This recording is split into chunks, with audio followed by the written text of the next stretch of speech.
¿Qué pasó, güey? It's your homeboy Quetzalcoatl. Welcome back to the Fuck Your Life Boxing Show. On today's episode, we're going to talk about Jessie Vargas and what I think his future is in the 147-pound division. Jessie Vargas is coming off of what, in my opinion, is the best performance of his career against Saddam Ali, where he broke down and beat the shit out of Saddam Ali. Hurt him on several occasions throughout the fight, dropped him, and ended up getting a 9th round TKO. Murdered Saddam Ali. Jessie Vargas had serial killers hitting him up on Facebook, giving him props, talking about, got him, coach. And it was surprising to see that from Jessie Vargas, because as we've seen throughout Jessie Vargas' career, we've seen him in the ring with what many would call B-level and C-level opponents, and he would wind up in very close fights with them. Fights where, on some occasions, in my opinion, I felt he got a gift decision. Or in other fights where they were so close that the fight could have gone either way, and for some reason he would continue to get the benefit of the doubt and would wind up with the W. So to see him do that to Saddam Ali, a fighter who many in the YTBC considered as a rising star, was surprising to say the least. On top of the fact that Jessie Vargas is not known as a power puncher. I mean, he's fucking hands of Charmin. And I didn't make a prediction video for that fight, but had I made one, I probably would have picked Saddam Ali. I didn't think Jessie Vargas was going to pull it off, especially in that fashion. So major props to Jessie Vargas for his performance. He's also acquired a new trainer in Dewey Cooper. And that's something that I've noticed about Jessie Vargas throughout his career, is that he's frequently gone through different trainers. Just in the last 3 years, he's gone through Roy Jones Jr., then he had Eric Morales for a while, and now Dewey Cooper. For the most part, fighters, especially elite fighters, don't really change trainers that frequently. There have been, however, other fighters that have done the same and have still experienced success in the sport throughout their career. One name that comes to mind is Oscar de la Hoya, who went through several trainers in his career, and it didn't really hinder his success in the sport. More recently, we've seen Miguel Cotto, who's gone through several trainers throughout his career. And in his case, he suffered bad losses, and the change in trainer served as a positive psychological effect for him, where I guess he felt like he had a fresh start, and he ended up enjoying success after having those new trainers. Perhaps that might be the case for Jessie Vargas. Maybe it has some sort of positive psychological effect on him.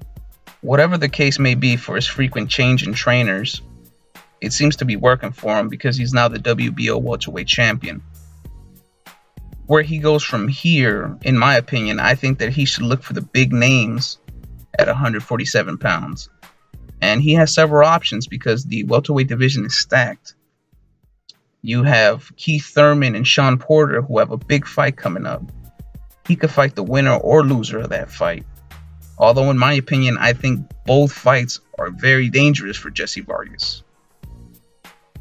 You've also got a rematch with Timothy Bradley, which is a fight that he's wanted ever since the first fight ended. And the first fight was very close. I did have Timothy Bradley winning that fight, but Jessie Vargas was able to hurt Tim Bradley badly in that last round. And because of a referee's mistake, that last round was cut short by a couple seconds. And Timothy Bradley is coming off of a loss to Manny Pacquiao, so he might be willing to have a rematch now with Jessie Vargas, since Jessie Vargas has a belt. He also has Juan Manuel Marquez as an option for his next fight. Juan Manuel Marquez is, of course, a Hall of Fame fighter, but being over 40, he's probably seen his better days already. Perhaps Jessie Vargas can get lucky and Marquez can get old overnight, and Vargas can take advantage of that. I personally don't see that happening. I think that Marquez would probably end up whooping his ass. But that would be a big fight for Jessie Vargas, because if that fight is held in Mexico, where Marquez wants his next fight to be, he's going to get a lot of exposure out there, and it's going to increase his fan base, win or lose. You also have Manny Pacquiao as an option. If Manny Pacquiao isn't serious about retiring, that would definitely be a lucrative fight for Jessie Vargas. And you also have Amir Khan. When Amir Khan wakes up from his coma after that mismatch with Canelo, Jessie Vargas might be a good comeback fight for him.